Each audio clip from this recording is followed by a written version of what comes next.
हे प्रभु आनंद दाता जान हमको दीजिए,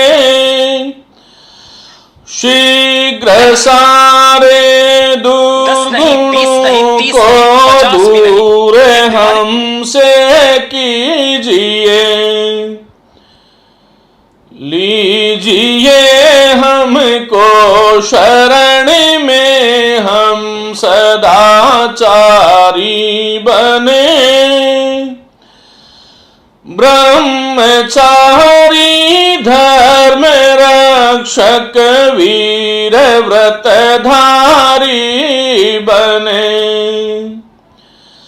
संसार सागर है अगर तो मात पिता नाव है, जिसने करी सेवा उसका बेड़ा पार है, जिन्होंने दुखाई आत्मा वो डूबते मझधार हैं, मात पिता परमात्मा मिलते न बारंबार हैं, मात पिता परमात्मा मिलते न बारंबार हैं, मिलते न बारंबार हैं। प्रिय साथियों, आप सभी का हार्दिक स्वागत, अभिनंदन। पर आज हम लोग बात कर रहे हैं जो सहायक आचार्य परीक्षा जो है, सहायक आचार्य जो परीक्षा है मित्रों, उसमें मैया पाठशाला में जो आपका टेस्ट सीरीज चल रही है, उस टेस्ट सीरीज में जो टेस्ट नंबर 7 जो है उसका व्याख्यान मैं आपके सम्मुख रख रहा हूं। लेकिन ध्यान दीजिएगा, यह व्याख्यान जो है न केवल सहायक आचार्य के लिए, अपितु यह व्याख्यान जो है, चूंकि हम लोग पूरी तरह से बात करने वाले हैं प्रगतिवाद और प्रयोगवाद, प्रगतिवाद और प्रयोगवाद। यूं कहूंगा कि 1936 से लेकर के 1952 तक ये जो कालखंड है, उसमें ये दो काल हमारे सामने आते हैं, क्योंकि 1936 से 43 प्रगति है और फिर जो है 43 से 52 जो है प्रयोगवाद है। और इसलिए ये व्याख्यान जो है वो बीपीएससी परीक्षा जो होने जा रही है उसके लिए, यूपी, टीजीटी, पीजीटी सबके लिए, एमपी टेट इत्यादि सबके लिए समान रूप से उपयोगी होने वाला है। आइएगा, मैं लिए चलूंगा साथियों, आप सभी साथियों को। आवाज तेज है गुरुजी, अब आ रही है क्या? अब सभी साथी एक बार सुनिश्चित कर दें, क्योंकि मित्रों आज जो है कार्यालय बंद होने के कारण मुझे लगा कि मैं इतना तकनीकी रूप से समृद्ध नहीं हूं, तो जो है एक बार जो है सर सहायक आचार्य की टेस्ट सीरीज किसने लोगों ने ले रखी है, ये मेरे पास इसका उत्तर नहीं है। चलिए मित्रों, यहां से हम लोग शुरुआत करते हैं और बहुत शानदार प्रश्न होंगे। मैं आपको आश्वस्ति देता हूं कि प्रगति और प्रयोगवाद में हम बहुत बेहतरीन ढंग से इन प्रश्नों को करने वाले हैं। लंदन में स्थापित भारतीय प्रगतिशील संघ के संस्थापकों में शामिल नहीं है शिवदान सिंह, मुल्कराज आनंद, भवानी भट्टाचार्य, डॉक्टर सज्जाद जहीर। मुझे यह बताना है कि भारतीय प्रगतिशील लेखक संघ के संस्थापक में से कौन नहीं है। यह लेखक संघ जो है 1935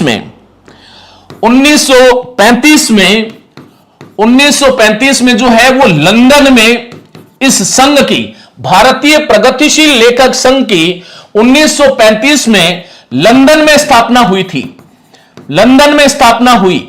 मैं आपको बता देना चाहता हूं कि प्रगतिशील जो लेखक संघ था उसी ने प्रगतिवाद का घोषणा पत्र तैयार किया था, और प्रगतिवाद का घोषणा पत्र तैयार किया था।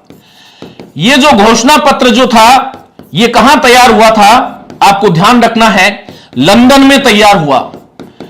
यह लंदन में इसको तैयार किया गया, लेकिन मुंशी प्रेमचंद ने मुंशी प्रेमचंद ने इस घोषणा पत्र को, जो प्रगतिशील उसका पहले नाम था, प्रगतिशील या लेखक संघ का जो घोषणा पत्र था जिसको हम प्रगतिवाद की आधारशिला मानते हैं, उसको मुंशी प्रेमचंद ने हंस पत्रिका जो थी, हंस पत्रिका में प्रकाशित कराया, हंस पत्रिका में प्रकाशित कराया। तदनंतर 1936 में, 1936 ईस्वी में, अप्रैल 1936 कहेंगे, अप्रैल 1936 में भारतीय प्रगतिशील लेखक संघ का पहला अधिवेशन, पहला जो अधिवेशन है वो कहां पर हुआ, आप सभी साथी बताइएगा। भारतीय लेखक संघ का 1936, अप्रैल 1936 में जो पहला अधिवेशन जो था, हम सब साथी जानते होंगे कि लखनऊ में हुआ था। और लखनऊ में जो ये प्रगतिशील लेखक संघ हुआ, मित्रों, इसकी अध्यक्षता जो है 1936 में इस लेखक संघ की, याद रखिएगा ये बहुत महत्वपूर्ण चीजें हैं, इस लेखक संघ की अध्यक्षता जो है वो किसने करी थी? अध्यक्षता जो है मुंशी प्रेमचंद ने करी थी। किसने करी थी? मुंशी प्रेमचंद ने की थी। और मुंशी प्रेमचंद ने अध्यक्षता करते हुए एक बहुत महत्वपूर्ण उद्बोधन जो है लेखकों के सम्मुख रखा था। हां, लखनऊ, आप सभी साथियों का उत्तर सही है। इस लेखक संघ की अध्यक्षता करते हुए प्रेमचंद ने क्या कहा था कि अब राजाओं का, मेरी बात को ध्यान से सुनिएगा, अब राजाओं का गौरवगान और सुंदरी सौंदर्य का चित्रण और निजी अभिव्यक्ति साहित्य में बहुत हो चुकी है। समय आ गया है, मुंशी प्रेमचंद के वचन बता रहा हूं, मुंशी प्रेमचंद कहते हैं कि समय आ गया है, अब हमें साहित्य में उपेक्षित, दीनहीन, शोषित, वंचित जो जन है उनकी समस्याओं को केंद्र में रखते हुए उनका समाधान के लिए कोशिश करनी चाहिए। मुंशी प्रेमचंद का यह जो वक्तव्य जो मैंने आपके सम्मुख रखा, डॉक्टर नामवर सिंह जी ने इनका जो उद्बोधन था मुंशी प्रेमचंद का, उसको मित्रों प्रगतिवाद की आत्मा कहा है। प्रगतिवाद की आत्मा कहा है। किसने कहा है? नामवर सिंह ने कहा है। किसने कहा है बोलो? नामवर सिंह ने कहा है। यह बात आप लोग ध्यान रखेंगे। नामवर सिंह ने मुंशी प्रेमचंद का उद्बोधन जो था, कहां? 1936 में लेखक संघ की अध्यक्षता करते हुए जो उन्होंने ये बात कही थी, जो मैंने आपको बताई, नामवर सिंह ने इस उद्बोधन को प्रगतिवाद की आत्मा के नाम से कहा है। यह आपको ध्यान रखना है। आपके जितने भी प्रश्न हैं मित्रों, इन सभी प्रश्नों को मैं बाद में लूंगा। मैं ये संकल्प लेकर के आया हूं कि आज ये दीपोत्सव का जो उत्सव है, त्योहार है, इस त्योहार में मैं आपके जीवन में कुछ इस प्रकार का उजाला करूं, कुछ नया सिखा दूं, और उसके लिए मैं यहां पर उपस्थित हूं। तो बाद में सारी बातें करेंगे। तो ये चीज जो है वो आपको विशेष रूप से ध्यान रखनी है। अब इसका उत्तर क्या होगा मित्रों? भारत में प्रगतिशील साहित्य की आवश्यकता, प्रगतिशील साहित्य की आवश्यकता, ये कई बार पूछा जाता है कि आवश्यकता, ये जो निबंध है आवश्यकता, इस नाम से एक निबंध लिखा गया था। और ये जो निबंध था वो किसने लिखा था? शिवदान ने लिखा था। किसने लिखा था? शिवदान सिंह ने लिखा था। शिवदान सिंह ने लिखा था। और कब लिखा था? 1937 में लिखा था। और ये जो निबंध जो था, ये एक विशाल भारत पत्रिका जो है, विशाल भारत पत्रिका में प्रकाशित हुआ था। कई बार ये प्रश्न आता है साथियों कि भारत में प्रगतिशील साहित्य की आवश्यकता, इस निबंध के लेखक कौन है? तो आप सभी साथी मेरे इस बात को ध्यान से सुनेंगे कि भारत में प्रगतिशील साहित्य की आवश्यकता, यह निबंध जो है, लेख जो है, वो शिवदान सिंह का है। और इसका उत्तर यही सही है, यह आप ध्यान रखेंगे मित्रों। शिवदान सिंह ने पहली बार जो हमारी परंपरागत जो साहित्य की जो धारणा चली आ रही थी, क्या? कला कला के लिए है, कला कला के लिए है, कला कला के लिए है, ये जो धारणा जो थी, इसको शिवदान सिंह ने जो है वो परिवर्तित की। और उन्होंने कहा कला कला के लिए नहीं, कला कला के लिए नहीं अपितु संसार को बदलने के लिए है। अपितु संसार को बदलने के लिए है। संसार को बदलने के लिए है। कला कला के लिए नहीं अपितु संसार को बदलने के लिए है। और यह जो बात है उसमें वो आगे लिखते हैं, शिवदान सिंह वो ये लिखते हैं कि कला कला के लिए है, इसे हमें चेंज करना चाहिए। कला कला के लिए नहीं अपितु संसार को बदलने के लिए है। शिवदान सिंह आगे लाइन लिखते हैं कि ये जो नारा है इसको बुलंद करना प्रत्येक प्रगतिशील लेखक और साहित्यकार का फर्ज है। यह आपको ध्यान रखना है। गुरुजी मैंने बीएससी की है, एमए हिंदी से करके फर्स्ट ग्रेड कर सकती हूं क्या? बिल्कुल बबीता चौधरी, बिल्कुल कर सकते हैं आप। बहुत सारे मैं लोगों को जानता हूं जिन्होंने बीएससी की और बाद में यह भी किया है।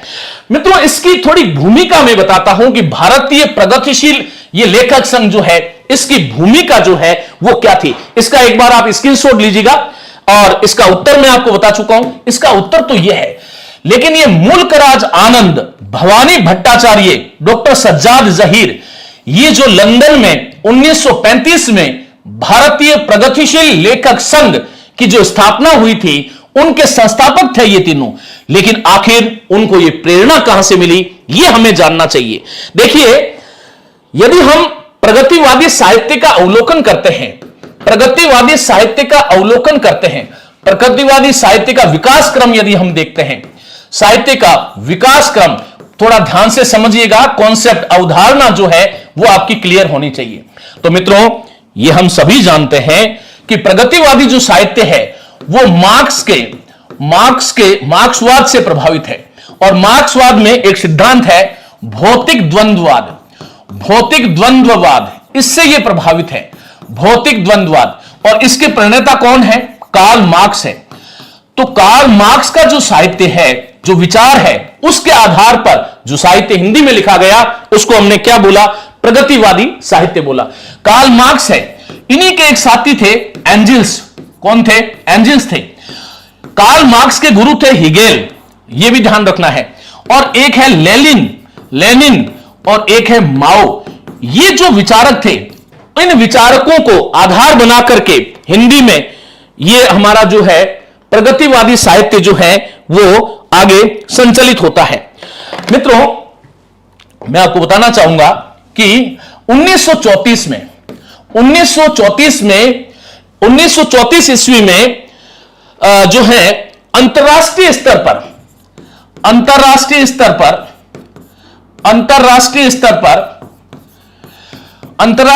पर एक घटना हुई। और क्या घटना हुई? सोवियत लेखक संघ की स्थापना हुई। कहां हुई? रूस में हुई थी। सोवियत लेखक संघ की स्थापना हुई। लेखक संघ की स्थापना हुई। यह प्रगतिवाद का बीज जो है वो हम तक कैसे पहुंचा, हम इसकी बात कर रहे हैं। 1935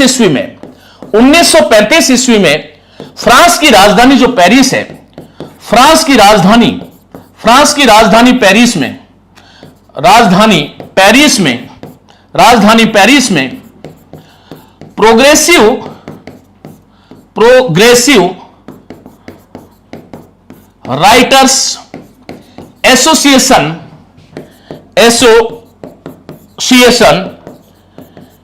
की स्थापना हुई। और यह स्थापना किसके सभापतित्व में हुई थी? तो उसका नाम था E.M. फोस्टर नाम था। और इसी से प्रभावित होकर के, इसी प्रोग्रेसिव राइटर्स एसोसिएशन की स्थापना से प्रभावित होकर के 1935 में ही लंदन में भारतीय प्रगतिशील लेखक संघ की स्थापना हुई। भारतीय प्रगतिशील लेखक संघ की स्थापना हुई। और इसका जो घोषणा पत्र है वो लंदन में तैयार हुआ, बता चुका हूं। घोषणा पत्र कहां तैयार हुआ था? लंदन में तैयार हुआ था। और यह भारत में कहां छपा था? हंस पत्रिका में। और किसने छापा था? प्रेमचंद जी ने छापा था। अब यहां कालक्रम से जब हम आगे बढ़ते हैं तब 1936 ईस्वी में यह भारतीय प्रगतिशील लेखक संघ जो था यह पहुंच गया अप्रैल 1936 में। अप्रैल 1936 में कहां पहुंच गया? यह लखनऊ आ गया साहब, लखनऊ आ गया। और इस अधिवेशन की अध्यक्षता किसने करी थी?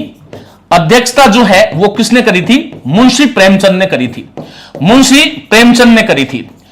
ये जो 1935 में लंदन में भारतीय प्रगतिशील लेखक संघ की स्थापना हुई थी, उसके पीछे 3 लोग थे। कितने लोग थे? 3 संस्थापक थे। ये 3 संस्थापक कौन कौन थे? और ये प्रश्न ये है। एक थे मुल्कराज आनंद, ये वहां लंदन में प्रवासी थे, लंदन में भारतीय प्रवासी थे, तीनों के तीनों लंदन में भारतीय प्रवासी थे। और मुल्कराज आनंद, भवानी भट्टाचार्य और डॉक्टर सज्जाद जहीर, ये जो लोग थे, इन्होंने मिलकर के भारतीय प्रगतिशील लेखक संघ की स्थापना करी थी। ये आपको ध्यान रखना है। एसआई की भर्ती जो है वो अप्रैल मई से पहले नहीं आएगी, आपको तैयारी शुरू करनी चाहिए। तो मित्रों, ये बात यदि समझ में आ गई तो एक बार सभी साथी थम्स अप कीजिएगा कि हां ये बात समझ में आ गई, इसका स्क्रीनशॉट भी ले लीजिएगा, मैं हट रहा हूं। चलिएगा, तो मित्रों यहां से ये बात भी, इसका भी स्क्रीनशॉट लीजिएगा। ये महत्वपूर्ण चीज है। प्रगतिवाद का जो विकास क्रम है वो जो है वो क्या है, ये आपके दिमाग में होना चाहिए। 3 घटनाओं को आप लोग याद रखोगे। 1934 में अंतरराष्ट्रीय स्तर पर पहली बार रूस में सोवियत लेखक संघ की स्थापना हुई। और ये वस्तुतः ये जो लेखक संघ था ना, ये साम्राज्यवाद और फासिस्टवाद के विरोध में था। फासिस्टवाद, साम्राज्यवाद और फासिस्टवाद के विरोध में इसकी स्थापना हुई थी। विरोध में इसकी स्थापना हुई थी किसकी? सोवियत लेखक संघ की। उसके बाद में 1935 ईस्वी में रूस से कहां शिफ्ट हुआ? फ्रांस। यह आंदोलन था एक तरह से। फ्रांस की राजधानी है पेरिस, और पेरिस में प्रोग्रेसिव राइटर्स एसोसिएशन की स्थापना हुई। किसके सभापतित्व में हुई? तो E.M. फोस्टर के सभापतित्व में प्रोग्रेसिव राइटर्स एसोसिएशन की स्थापना होती है। इससे प्रभावित होकर के लंदन में 3 प्रवासी थे भारतीय। वो कौन कौन थे? मुल्कराज आनंद, भवानी भट्टाचार्य, डॉक्टर सज्जाद जहीर। उन्होंने वहां लंदन में एक प्रगतिशील लेखक संघ बनाया, उसका घोषणा पत्र वहां तैयार हुआ, और वो घोषणा पत्र हंस पत्रिका में प्रेमचंद जी ने छाप दिया। फिर अप्रैल 1936 में ये जो लंदन वाला जो भारतीय प्रगतिशील लेखक संघ था, ये लखनऊ में आ पहुंचता है, और वहां पर इसकी अध्यक्षता जो है मुंशी प्रेमचंद करते हैं। ये आपको ध्यान रखना है। तो मुझे लगता है यहां तक की चीज आपको क्लियर हो जानी चाहिए। मित्रों, दूसरा प्रश्न आपके सामने है, और इस प्रश्न का सही उत्तर आप सभी साथी देंगे। प्रश्न यह है कि प्रगतिवाद के संबंध में कौन सा कथन असत्य है? प्रगतिवाद के संदर्भ में, प्रगतिवाद जो है यह एक ऐसी धारा है जो सामाजिक यथार्थवाद को साहित्य में प्रकट करती है। सामाजिक यथार्थवाद जो है उसको साहित्य के माध्यम से पाठकों के सम्मुख रखती है। प्रगतिवाद एक ऐसी धारा है जो दलित, वंचित और शोषितों की आवाज बनकर के कागज के माध्यम से पाठक की आत्मा तक पहुंचाता है। प्रगतिवादी साहित्य वो है। इसके संबंध में कौन सा कथन असत्य है? तो पहला कथन जो है आपके सामने है, नंद दुलारे वाजपेयी। बहुत अच्छा कंटेंट दे रहे हैं सर। मैं प्रयास करता हूं मित्रों कि वो कंटेंट दो। देखिए, समझाने के लिए इतनी बातें हैं, लेकिन मुझे लगता है कि जब मैं यहां पर खड़ा हूं तो मेरा एक दायित्व बनता है, और वो दायित्व यह है कि जो परीक्षा की दृष्टि से उपयोगी चीजें हैं वो मैं आप तक पहुंचाऊं। अब यहां पर नंद दुलारे वाजपेयी, पिछली बार जो सहायक आचार्य भर्ती परीक्षा थी उसमें 18 प्रश्न जो है वो आलोचकों के कथन थे। 18 प्रश्न जो है वो आलोचकों के कथन से आए थे, और इसलिए मैं अब की बार प्रैक्टिस करा रहा हूं मैया पाठशाला से जुड़े हुए हर उस अभ्यर्थी को कि बार बार प्रैक्टिस करके वो एक भी प्रश्न गलत नहीं करे। थोड़ा धीरे धीरे पढ़ाओ। चलिए निशा शर्मा, धीरे करता हूं। प्रगतिवाद के संबंध में कौन सा कथन असत्य है? पहला है नंद दुलारे वाजपेयी, ये जो है आलोचक है।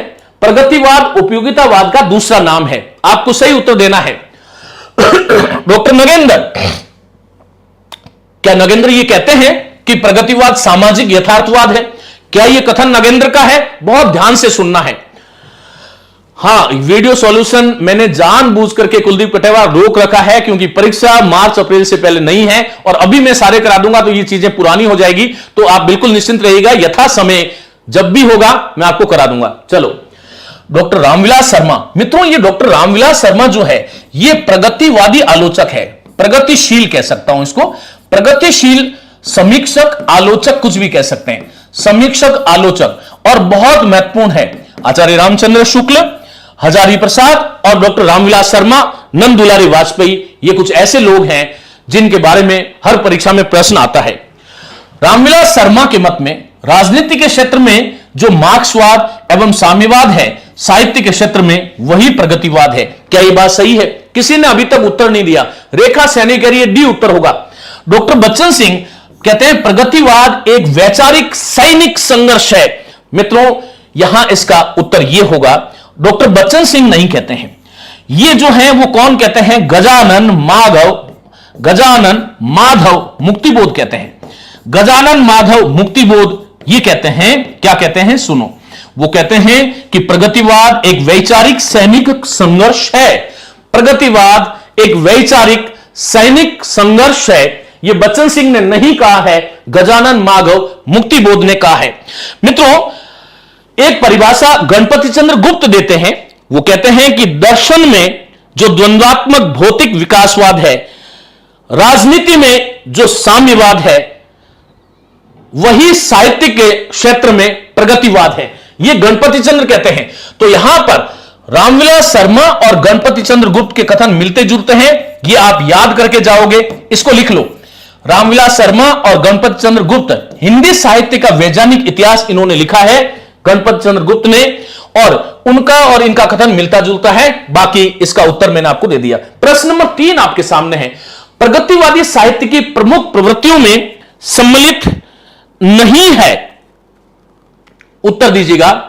प्रश्न नंबर लगाओगे और उत्तर दोगे, प्रश्न नंबर लगाएंगे और उत्तर देंगे।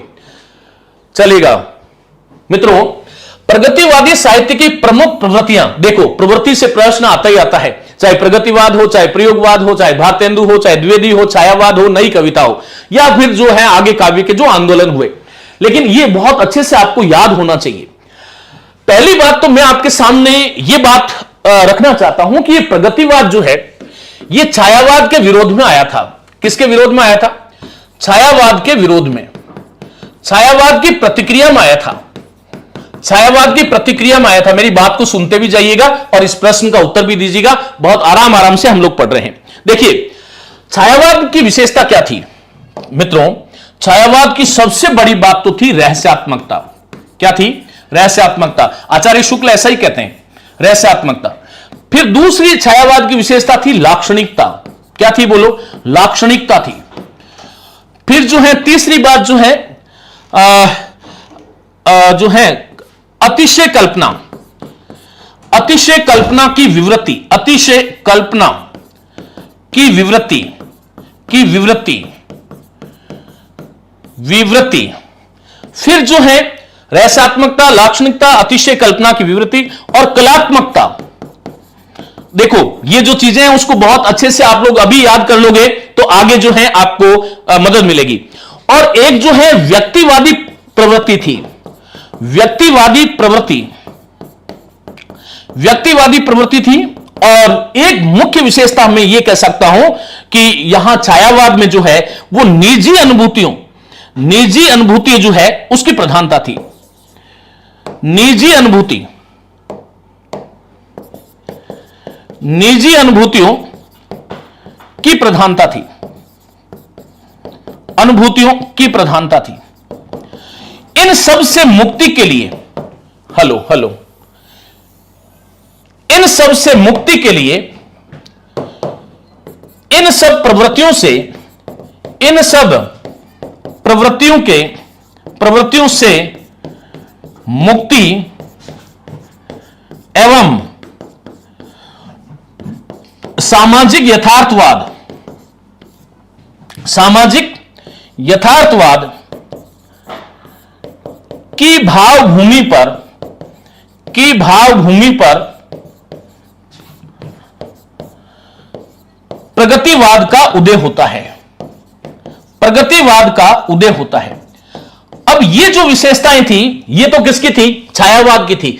अब मुझे आपको यह बताना है कि प्रगतिवादी साहित्य की प्रमुख प्रवृत्तियों में कौन सी चीज सम्मिलित नहीं है। इस बात का उत्तर दीजिएगा। रवि प्रकाश कह रहे हैं धर्म और ईश्वर के प्रति पूर्ण आस्था नहीं थी। देखिए मित्रों, पहली बात तो प्रगतिवादी साहित्य की जो मूल संवेदना है, वो मूल संवेदना क्या है? शोषित सर्वहारा वर्ग के प्रति सहानुभूति और आस्था, ये सबसे बड़ी बात है। फिर जो है धर्म और ईश्वर के प्रति पूर्ण आस्था, ये बिल्कुल नहीं था। धर्म और ईश्वर के प्रति यहां पर अनास्था के भाव हैं। और प्रगतिवादी साहित्यकार जो हैं वो क्या कहते हैं कि धर्म और ईश्वर जो है ये शोषण का शिकार बनाने के साधन है, शोषण के शिकार बनाने का, समाज को शोषण का शिकार बनाने का साधन है, शोषण का शिकार बनाने के साधन है। और इसलिए प्रगतिवादी साहित्य में धर्म और ईश्वर के प्रति आस्था का भाव बिल्कुल भी नहीं था। चलेगा, ओके। फिर उसके बाद में मार्क्सवादी विचारधारा में आस्था है। प्रगतिवादी साहित्य की मूल संवेदना ही मार्क्सवाद है। और मार्क्सवाद कौन सा मार्क्सवाद? जिसमें सर्वहारा वर्ग की स्थापना का संकल्प है, सर्वहारा वर्ग की स्थापना का संकल्प है। और वही प्रगतिवादी साहित्य की मूल संवेदना भी हमें नजर आती है। इस साहित्य के आक्रोश का केंद्र पूंजीवादी व्यवस्था एवं पूंजीवादी वर्ग है। यह बिल्कुल सही है। और इसलिए 3 में सही उत्तर जो है वो ब होगा। मित्रों, आपको थोड़ा सा मैं आगे लिए चलता हूं। यहां पर हम ये कह सकते हैं कि प्रगतिवाद जो है उसमें सबसे बड़ी बात जो है वो क्या थी? प्रगतिवाद की अन्य विशेषताएं शोषण के प्रति आक्रोश था, शोषण के प्रति आक्रोश था। और सर्वहारा वर्ग के प्रति सहानुभूति थी, सर्वहारा वर्ग के प्रति सहानुभूति थी।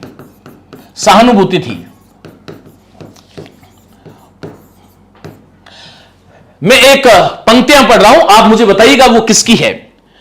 मैंने उसको जब जब देखा लोहा देखा, लोहे जैसा तपता देखा, गलते देखा ढलते देखा, मैंने उसको जब भी देखा गोली जैसे चलते देखा। और ये जो चीज है वो किसने कही है? केदारनाथ अग्रवाल ने। केदारनाथ अग्रवाल जो है वो इस प्रकार के विचार, और ये संपूर्ण प्रगतिवादी साहित्य में हमें कहीं ना कहीं देखने को मिलता है।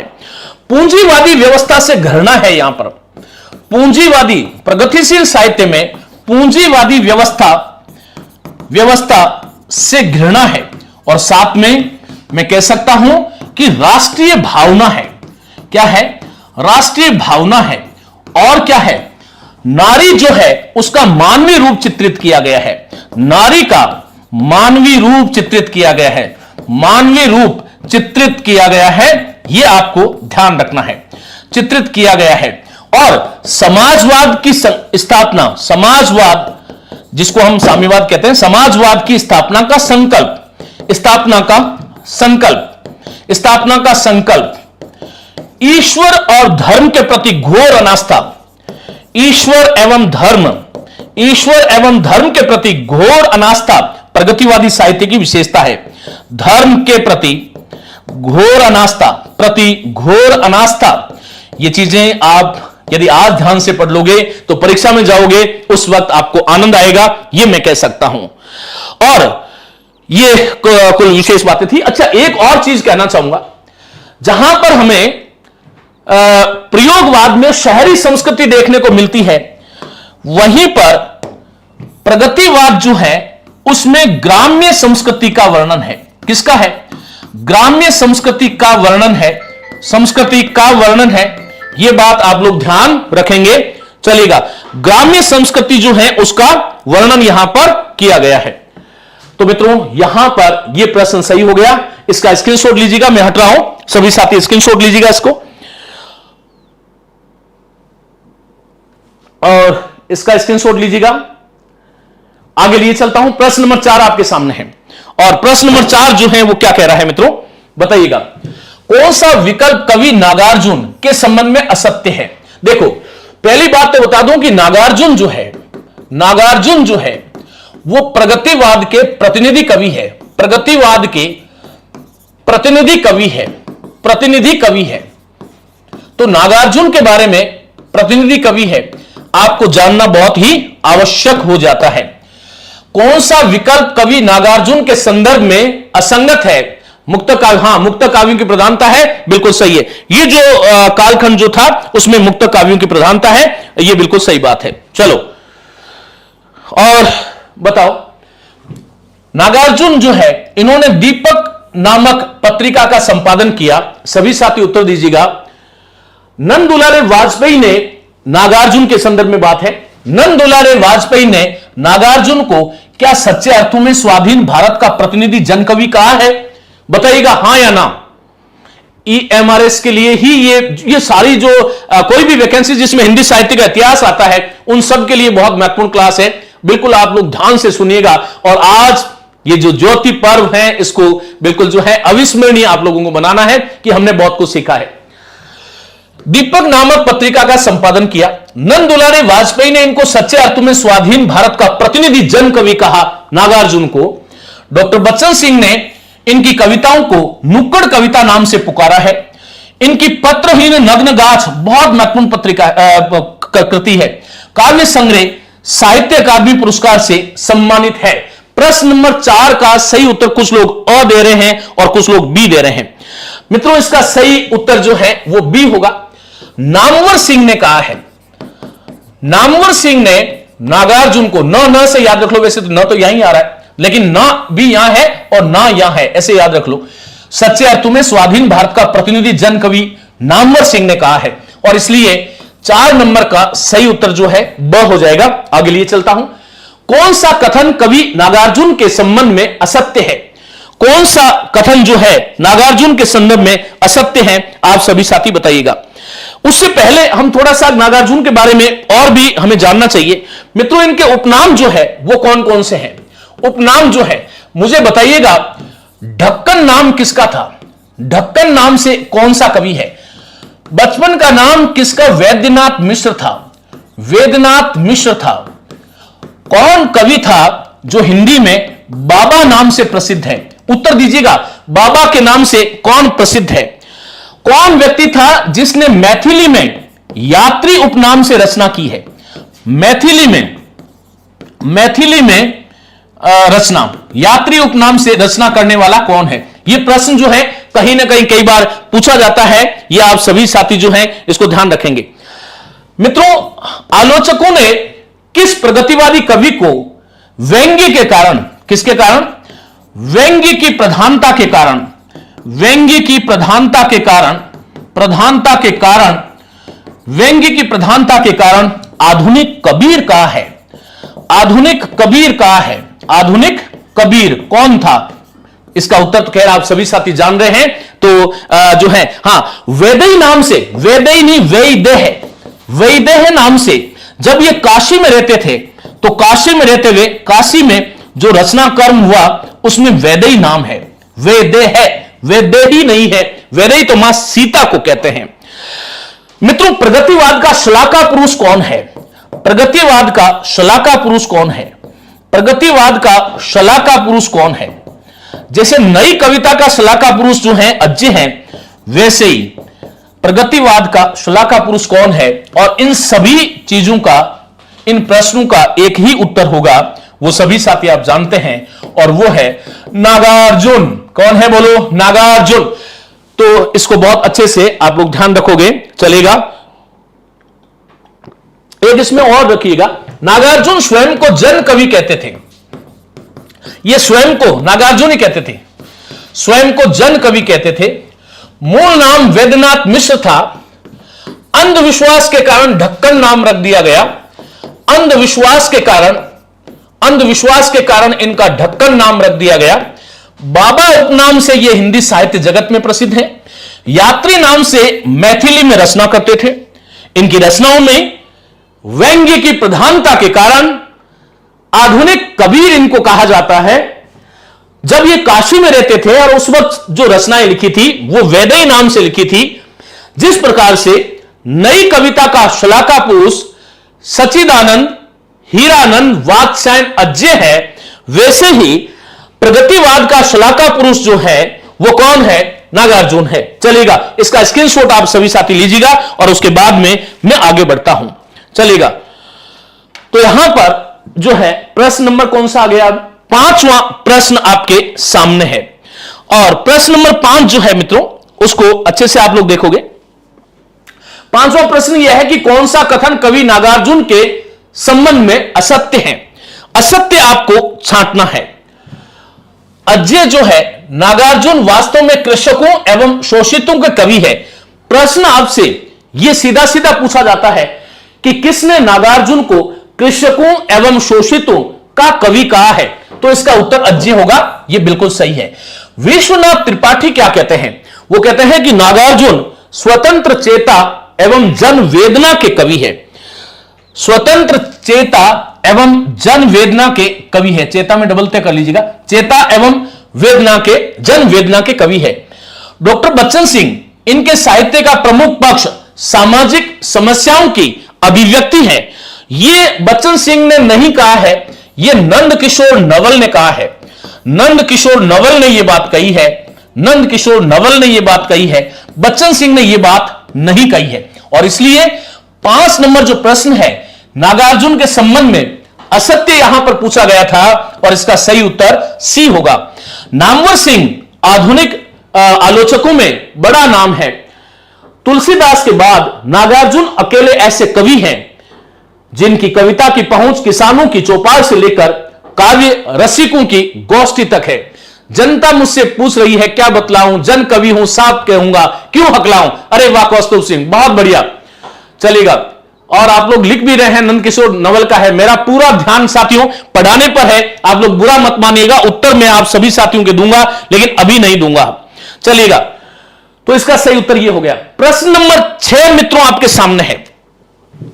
नागार्जुन की व्यंग्य रचना में कबीर की तलखी, जैसे कबीर तलखी करते हैं अर्थात वो एक तलक संदेश देते हैं, बेबाक बोलते हैं, किसी के संसार के किसी भी राजा से और किसी के बाप से वो घबराते नहीं हैं।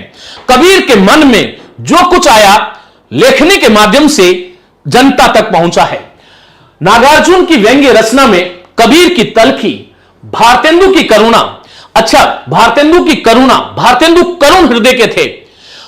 1850 से 1985 के मध्य मां हिंदी ने ऐसा एक सच्चा सपूत देखा जिसमें सब कुछ गुण थे। उनके हृदय में करुणा भी थी, उनके हृदय में एक नेतृत्व शक्ति भी थी और सबसे बड़ी स्वदेश का भाव था और हिंदी के प्रति वात्सल्य था। तो भारतेंदु की करुणा और निराला की विनोद वक्रता का विलक्षण सामंजस्य है। उक्त कथन किस आलोचक का है नागार्जुन के संदर्भ में? डॉक्टर धीरेन्द्र वर्मा, वैसे भाषा विज्ञानी है, मैं आपको बता देता हूं। नामवर सिंह, विश्वनाथ त्रिपाठी और हरि नारायण मिश्र। इस प्रश्न का सही उत्तर आप लोग दीजिएगा रेखा सैनी, हरि नारायण मिश्र। यह बात बिल्कुल सही है साथियों, मेरे साथ आप लोग बोलोगे।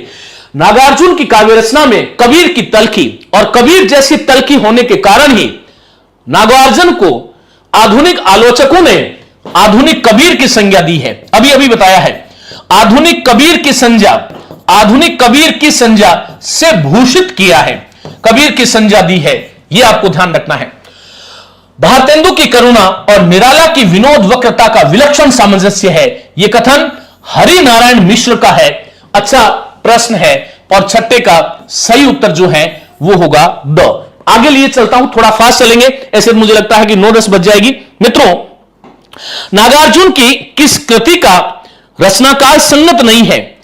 सतरंगे पंखों वाली 1959 ये काव्य कृतियां हैं।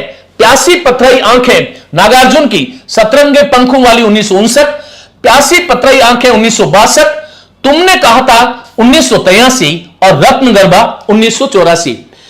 और इसका प्रश्न का उत्तर जो है आप प्रश्न नंबर लगा करके देंगे तो मुझे अच्छा लगेगा। आप सभी साथी बहुत श्रद्धा के साथ इस व्याख्यान को सुनेंगे और आज के इस अभूतपूर्व दिन को और अविस्मरणीय बनाएंगे। मेरे ये भाव आपके प्रति सदैव रहते हैं। मित्रों, इसका सही उत्तर तो यह है, लेकिन इसका संसम्मत आप बताइएगा, इसका संसम्मत क्या होगा? देखिए, नागार्जुन की कुछ कृतियां हैं।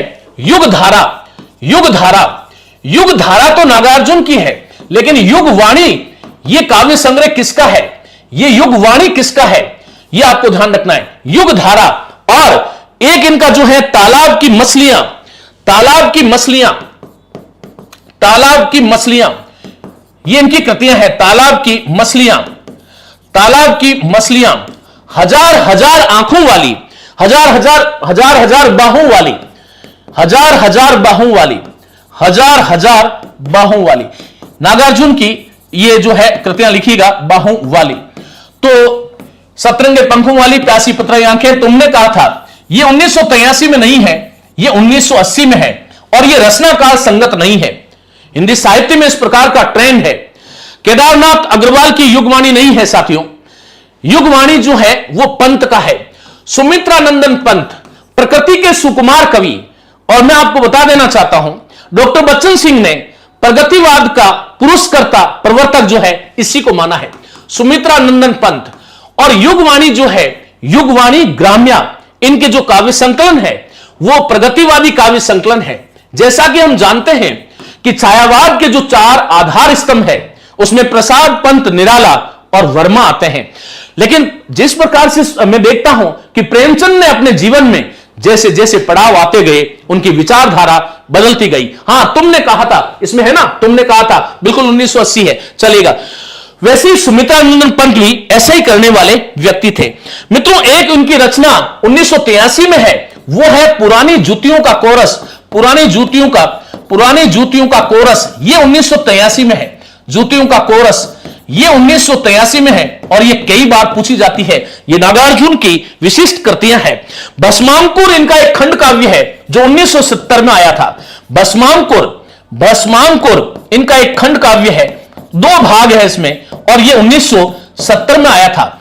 आप सभी जानते हैं कि इनका प्रसिद्ध उपन्यास जो है वो कौन सा है, लिखिएगा प्रसिद्ध उपन्यास कौन सा है। बिल्कुल इसको बहुत अच्छे से पढ़ना है मित्रों। रतिनाथ की चाची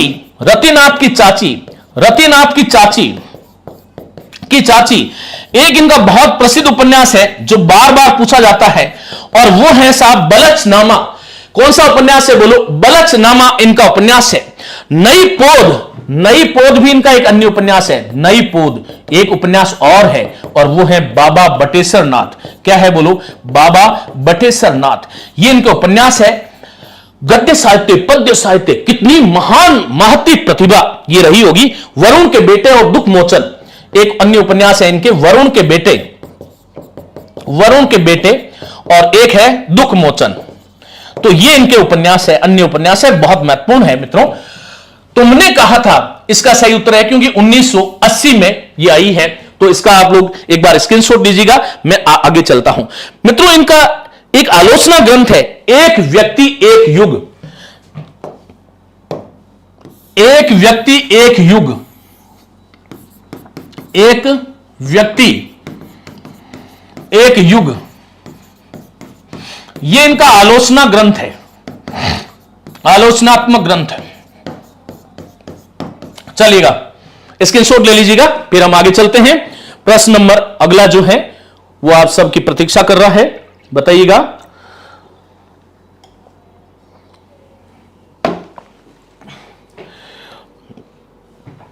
नागार्जुन के कृतित्व के संबंध में अनुचित युग्म चुनिए। हां, कुंभीपाक, बिल्कुल चलेगा। क्या आपको क्लास में आनंद आ रहा है या कुछ चेंज करना है? सभी साथी बताइएगा। और नागार्जुन के कृतित्व के संबंध में अनुचित बलचनामा, अच्छा आ गया ना उपन्यास। तापहारिणी निबंध संग्रह, महाविहार, यात्राव्रत, युगधरा, पद्य रचना। बताइएगा। निबंध विधा जो है कुल मिलाकर के कई बार साहित्यिक विधा को लेकर के प्रश्न आता है मित्रों। एक उनकी और कृति क्या आपको याद आ रही है? मनोरंजन का टैक्स। 4 कहानी संग्रह है उनके प्रसिद्ध, उसमें एक मनोरंजन का टैक्स है, एक तापहारिणी है। निबंध तो उन्होंने लिखे ही नहीं थे, ये तो कहानी संग्रह है। और इसलिए बात साफ है कि इसका सही उत्तर जो है वो क्या हो जाएगा? बी हो जाएगा। महाविहार यात्रावृत्त है उसका, उनका ध्यान रखना। युगधरा इनकी पद्य रचना है, इसको बहुत अच्छे से आप लोग करोगे, ये ध्यान रखिएगा। चलेगा। प्रश्न नंबर 8 जो है वो आपके सामने है। ओके, हां,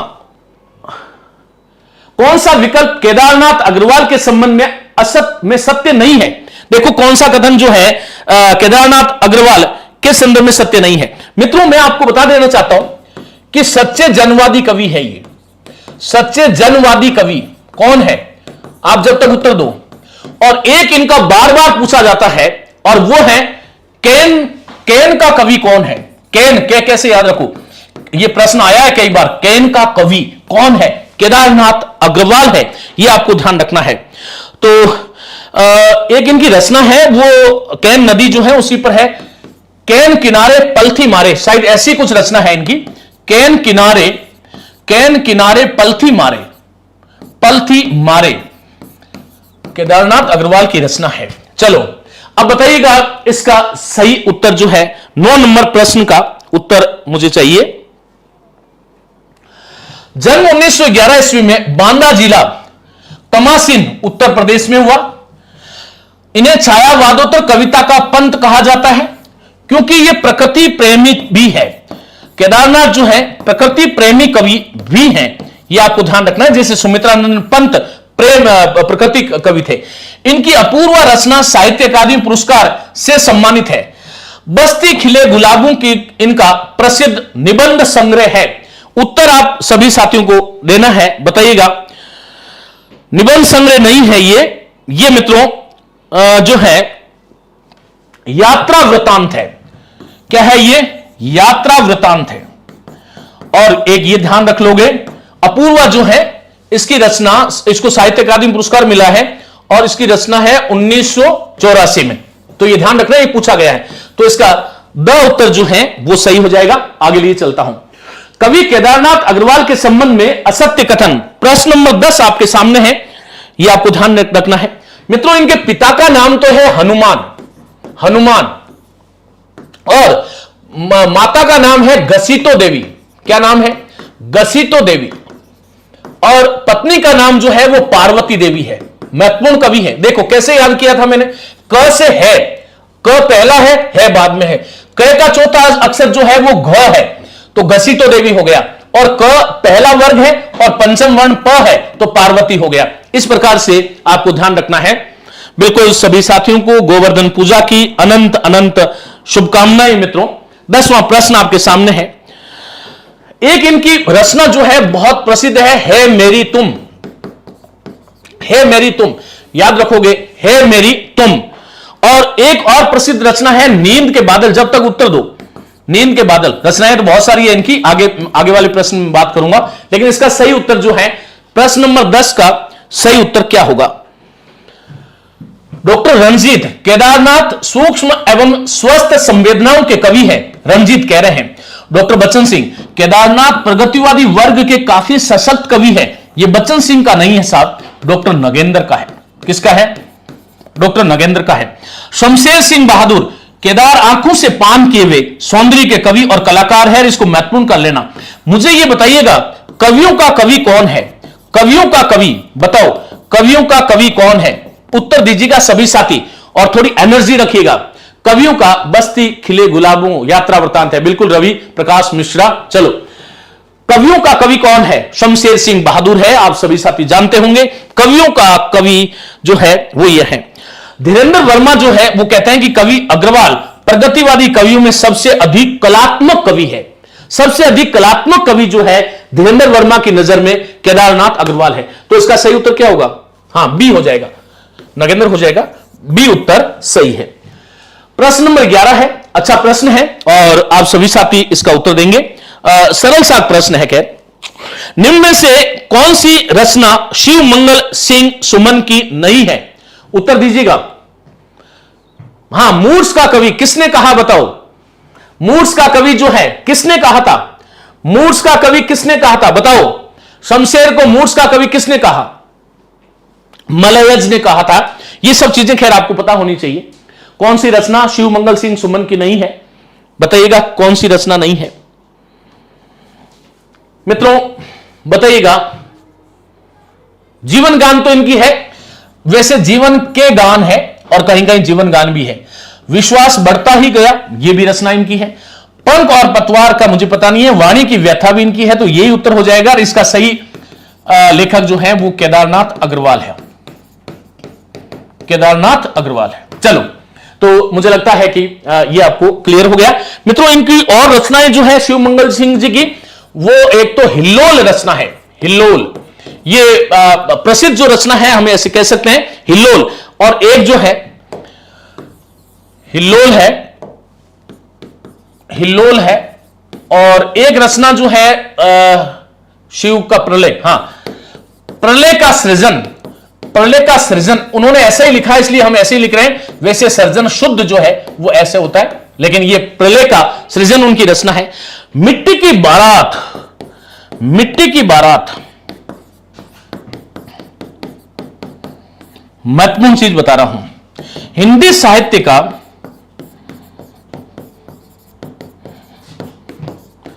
सबसे प्रसिद्ध शोक गीत कौन सा है? उत्तर दो। प्रसिद्ध शोक गीत है, शोक गीत किसका है? आप लोग उत्तर देंगे, इस बात का उत्तर देंगे पहले। ग्रामर के क्वेश्चन नहीं है, ग्रामर के क्वेश्चन नहीं है बेटा।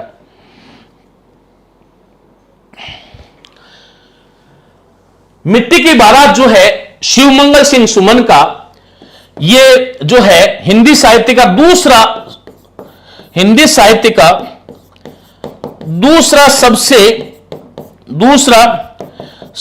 प्रसिद्ध, वैसे पूरी संसार का ही है, सबसे प्रसिद्ध शोक गीत माना जाता है मिट्टी की बारात। यह आप सब साथी जानते हैं। लेकिन हिंदी साहित्य का जो है सबसे प्रसिद्ध पहला जो है वो कौन सा है? वो है, बताओ, सरोज स्मृति। किसी ने उत्तर दिया है क्या? निराला की सरोज, ओके। सरोज स्मृति इनकी पुत्री थी, निधन हो गया था, और सूर्यकांत त्रिपाठी निराला। यह संसार का सबसे प्रसिद्ध शोक गीत है मित्रों, हिंदी का ही नहीं, संसार का सर्वाधिक प्रसिद्ध शोक गीत है, यह आपको ध्यान रखना है। तो ये पंख और पतवार हो गए। चलो आगे लिए चलता हूं, और नेक्स्ट प्रश्न है 12वां। प्रयोगवाद के संबंध में कौन सा, अब देखो प्रयोगवाद आ गया है, प्रयोगवाद के संबंध में कौन सा कथन आचार्य नंद दुलारे वाजपेयी का नहीं है? बताइएगा। दूसरा शोक गीत है, हां बिल्कुल। प्रश्न नंबर 12वां आपके सामने है मित्रों। प्रयोगवाद जो है उसका समय जो है 1943 से 1952 है। प्रयोगवाद और नई कविता, प्रयोगवाद और नई कविता, जब तक उत्तर दो, प्रयोगवाद और नई कविता, प्रयोगवाद एवं नई कविता, नई कविता के पुरोधा या प्रवर्तक या प्रतिष्ठापक जो है वो सच्चिदानंद, हीरानंद, वात्स्यायन, अज्जे हैं, अज्जे हैं। यह आपको ध्यान रखना है। प्रयोग किसका था? नई भाषा शैली। जब साहित्य में नई भाषा शैली, विशेष करके नए प्रतीक, नए प्रतीक, देवता इन प्रतीकों से कर गए हैं कूच, उपमान हो गए मेले, नए प्रतीक, नए उपमान, नया शिल्प, नया शिल्प, इन सब को लेकर के जो नवीन राहों का अन्वेषण करने वाले, नवीन राहों के अन्वेषी जो साहित्यकार हुए, उन सबको 1943 से 52 के मध्य के जो साहित्यकार हुए, हम प्रयोगवादी साहित्यकार कहते हैं। प्रयोगवादी साहित्यकार कहते हैं। प्रयोग करना है मतलब एक्सपेरिमेंट, नई भाषा, नई शैली, नया बिंब, सब कुछ नया होना चाहिए। प्रश्न नंबर 12वें का उत्तर क्या होगा आप लोग बताइएगा। प्रयोगवाद शब्द के प्रथम प्रयोक्ता कौन है? नंद दुलारे वाजपेयी है, बिल्कुल सही है। प्रयोगवाद पर साधारणीकरण का आक्षेप किसने लगाया? नंद दुलारे वाजपेयी ने। प्रयोगवाद को कविता का भंजक कहा गया। कविता का भंजक किसने कहा? नंद दुलारे वाजपेयी ने। प्रयोगवाद का मूलाधार अतिबौद्धिकता, यह अतिबौद्धिकता जो है प्रयोगवाद का मूल आधार मानने वाले व्यक्ति हैं मुक्तिबोध। नंद दुलारे वाजपेयी का एक कथन और याद रखना चाहिए, इसका उत्तर तो द हो गया। वो यह है कि नवीन भाषा शैली और नवीन शिल्प, नवीन भाषा शैली और नवीन शिल्प को प्रयोगवाद माना है, को नवीन शिल्प, वो नंद दुलारे वाजपेयी है। नवीन शिल्प को प्रयोगवाद का आधार मानने वाले जो है नंद दुलारे वाजपेयी है। तो इसका सही उत्तर जो है वो डी हो गया। आप सभी साथी स्क्रीनशॉट लीजिएगा, फिर आगे बढ़ते हैं, चलिएगा। हां, प्रश्न नंबर ठहरे आपके सामने है, थोड़ा हम फास्ट चलते हैं, चलिएगा। कौन सा कथन प्रयोगवाद के संबंध में असत्य है? डॉक्टर नगेंद्र, प्रयोगवादी कविता रासोन्मुख मध्यम वर्गीय समाज के जीवन का चित्र है। डॉक्टर लक्ष्मीकांत वर्मा, नई कविता के प्रतिमान। प्रयोगवाद जात से अजात की ओर बढ़ने वाली बौद्धिक जागरूकता है। डॉक्टर रामविलास शर्मा, प्रयोगशील कवि मोती, प्रयोगशील कवि मोती खोजने वाले गोताखोर हैं, यह गलत है। यह बात कहने वाले हैं सच्चिदानंद हीरानंद वात्स्यायन अज्जे। इसका सही उत्तर यही है। डॉक्टर नामवर सिंह कहते हैं प्रयोगवाद के संदर्भ में, ऐतिहासिक दृष्टि से प्रयोगवाद उत्तर छायावाद की समाज विरोधी अतिशय व्यक्तिवादी मनोवृत्ति का द्योतक है। यह बात आप लोग ध्यान रखेंगे। चलिएगा आगे ले चलता हूं, और आगे वाला प्रश्न जो है बहुत अच्छा है मित्रों। निम्न में से कौन सी विशेषता प्रयोगवाद से संबंधित नहीं है? देखो, विशेषता घोर अहमनिष्ठ व्यक्तिवाद, घोर अहमनिष्ठ व्यक्तिवाद। आप इसका उत्तर दीजिएगा जब तक। बौद्धिकता की अतिशयता, क्षणवाद को महत्व, मुक्त लंबी कविताओं की रचना, श्रृंगार एवं काम भावना का मर्यादित चित्रण। इसका सही उत्तर क्या होगा? आप लोग दीजिएगा 12 में डी, 14 में उत्तर दीजिएगा। सभी साथी मिलकर के 14 में उत्तर दीजिएगा। अति यथार्थवाद इस काल की विशेषता है। अति यथार्थवाद, प्रयोगवादी जो साहित्य है मित्रों, उसमें शहरी दृष्टि है, जहां पर प्रगतिवाद में ग्रामीण दृष्टि थी। यहां पर जब हम इसको देखते हैं तो शहरी दृष्टि मिलती है। और हिंदी कविता में सबसे पहले मनोविश्लेषण का आगाज जो है वो यहीं से होता है, मनोविश्लेषणवाद। इसका सही उत्तर जो है वो क्या होगा? डी होगा। श्रृंगार एवं काम भावना का मर्यादित चित्रण नहीं है, अमर्यादित चित्रण है। यूं कहूंगा उन्मुक्त चित्रण है। क्या है बोलो? उन्मुक्त चित्रण है। तो प्रयोगवाद की विशेषता कौन कौन सी है? आइएगा पढ़ते हैं। प्रयोगवाद की विशेषता है बौद्धिकता की अतिशयता। यह उन पर लांछन लगाया गया। जिस प्रकार छायावादी कवि में कवि जो है वो कल्पना की अतिशय विवृत्ति में जीते थे, ये बौद्धिकता में जीते थे। क्षणवाद को महत्व, क्यों? क्योंकि प्रयोगवाद जो है वो अनुभूति जन्य जो है वो काव्य को सच्चा नहीं मानता, अनुभूति को मानता है, माफ करें, अनुभूति को मानता है। और वो जो क्षण है, उसी क्षण जो है वो कभी भी जो है स्थायी नहीं हो सकता।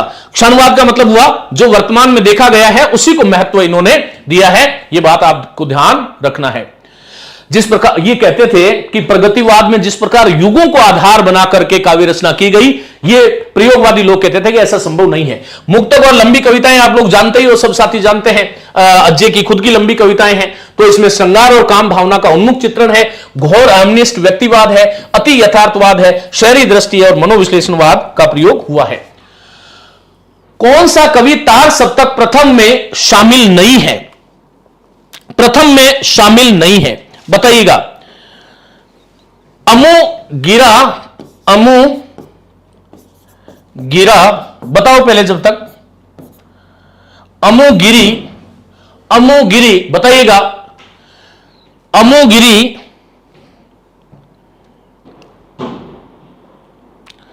अमोगिरी प्रभा ने राम का जो मतलब है वो क्या है? रामविलास शर्मा है। ने जो है इसका मतलब क्या है? नेमीचंद है। उत्तर दो फटाफट, नहीं तो बता दूंगा पूरे। नेमीचंद है। भा जो है वो कौन है? भारत भूषण अग्रवाल है। भारत भूषण अग्रवाल है। और प्रभा जो है प्रभाकर माचवे है। प्रभाकर माचवे है। गिरिजा कुमार माथुर है। गिरिजा कुमार माथुर है। मुक्तिबोध है। मुक्तिबोध है। और सच्चिदानंद हीरानंद वात्स्यायन अज्जे है। कौन नहीं रहा? भवानी प्रसाद मिश्र जो है वो आउट है यहां से। ये भवानी प्रसाद मिश्र जो है मित्रों, ये दूसरे जो तार सप्तक आया था वो उसके कवि थे। ये आपको ध्यान रखना है। ये जो तार सप्तक है, तार सप्तक, मुझे उत्तर दो, तार सप्तक किस कवि के मस्तिष्क की उपज थी? किस कवि के मस्तिष्क की उपज थी? मस्तिष्क की उपज थी। किस कवि के मस्तिष्क की उपज थी? आप साथी उत्तर देंगे, अच्छा लगेगा। तार सप्तक का प्रकाशन मित्रों सबसे पहले 1943 में हुआ, फिर 7 साल बाद हुआ 1951 में हुआ, फिर तीसरा सप्तक जो है 1959 में आता है, और चौथा सप्तक जो है 1979 में आया। चौथे सप्तक का संपादन जो है वो नामवर सिंह ने किया था, नामवर सिंह ने किया था। ये जो तार सप्तक जो है प्रभाकर माचवे, यस, तार सप्तक किसके मस्तिष्क की उपज थी? तो आपका उत्तर होना चाहिए प्रभाकर माचवे। ये क्या था तार सप्तक? नवीन राहु के अन्वेषकों की खोज में प्रभाकर माचवे के मस्तिष्क में ही आया था। और इसका नाम तो था तार सप्तक। क्या नाम था? तार सप्तक। और इसका नाम था केवल सप्तक। ये आपको हम द्वितीय सप्तक, तीसरे सप्तक कहते हैं, ऐसा नहीं है, सप्तक और सप्तक। लेकिन फिर हम समझने के लिए कहते हैं कि प्रथम तार सप्तक, द्वितीय, तृतीय और चतुर्थ। इसका आपको क्रम याद रखना है। ये तीनों सप्तक जो है वो अज्जे का संपादन में हुए थे। 7 कवियों का समूह यहां पर हमें देखने को मिलता है, यह आपको ध्यान रखना है। और पहला तार सप्तक 1943 में, मेरे साथ सभी साथी बोलिएगा, 1943 में, फिर 51 में, फिर 59 में और फिर 79 में ये जो है तार सप्तक आए थे। पहला जो तार सप्तक था उसको याद करने के लिए अमोगिरी प्रभा ने राम को देखा, ये लाइन याद कीजिएगा, अमोगिरी प्रभा ने राम को देखा। अ का मतलब क्या है? अज्जे है। म का मतलब, मुंह का मतलब मुक्ति बोध है। गिरी का मतलब गिरिजा कुमार माथुर है। प्र का मतलब प्रभाकर माचवे हैं। भा का मतलब भारत भूषण अग्रवाल है। ने का मतलब नेमीचंद जैन है। और रा का मतलब रामविलास शर्मा है। और ये 7 कवियों के जो सप्तक है, इन्होंने हिंदी में एक नई धारा की शुरुआत यूं कहूंगा कि की है। कुलदीप कठेवा, बिल्कुल 43, 51, 59, 79। आप एक बार सभी साथी थम्स अप कीजिएगा कि जीवन में हम ये नहीं भूलेंगे कि इनका सप्तक का जो है प्रकाशन वर्ष क्या था। वैसे सामान्य सी चीज है, लेकिन यहां से एक प्रश्न जरूर आता है। जब कभी भी आप हिंदी साहित्य की परीक्षा से संबंधित कहीं भी जब जो है परीक्षा देने जाते हैं तो ध्यान रखो, जैसे मैं आपको जो है भक्ति काल में कहता हूं कि जो ये वाद थे ना 8, विशिष्टाद्वैत, शुद्धाद्वैत, भेदाद्वैत, अद्वैतवाद और अचिंत्यवाद, इनकी स्थापना किसने की और उसका कौन सा संप्रदाय था, वो याद करके जाना होता है, वहां से प्रश्न आता है। इसी प्रकार से आधुनिक काल में आमतौर पर 90% प्रश्न पत्रों में ये जो 28 कवि है उनको आपको याद करना है। उसकी कोई ट्रिक जो है विलंब हो जाएंगे, नहीं तो जो है मैं अभी आपको सारा ही बता देता कि कौन सा सप्तक का कौन सा है। तो यह प्रश्न आपको समझ में आ गया होगा। मित्रों, मुझे यह बताइएगा कौन सा युग्म असंगत है? कवि और तार सप्तक। रघुवीर साय दूसरा सप्तक, हरिनारायण व्यास तीसरा सप्तक, केदारनाथ सिंह तीसरा सप्तक, स्वदेश भारती चौथा सप्तक। बताइएगा, स्वदेश भारती चौथा सप्तक। तो इसका सही उत्तर क्या होगा? मैं कुछ चीजें लिख रहा हूं, जब तक आप लोग जो है मुझे इसका उत्तर दीजिएगा। सभी साथी अट्टू 12 से जो है आपको देखकर फिर उठ खड़ा हुआ हूं। मां सरस्वती क्लासेज और आप जो है लालचंद, मैं आपको शुभकामनाएं देता हूं। जीवन में कभी हारना नहीं है। एक नाम लिखिएगा, कीर्ति चौधरी। किसी कारण से लिख रहा हूं और यहां से प्रश्न आता है साथियों। एक नाम है कीर्ति चौधरी और एक नाम है सुमन राजे। सुमन राजे, ये 3 कवियत्रियां थी, ये 3 कवियत्रियां थी। राजे जो है तार सप्तक में 3 कवियत्रियां थी। तार सप्तक में 3 कवियत्रियां थी, 3 कवयित्रियां थी, 3 कवियत्रियां थी। ये आपको ध्यान रखना है, कवियत्रियां थी। दूसरा जो तार सप्तक था उसमें कौन थी? दूसरे तार सप्तक में की जो कवियत्री है वो कौन है? शकुंत माथुर है।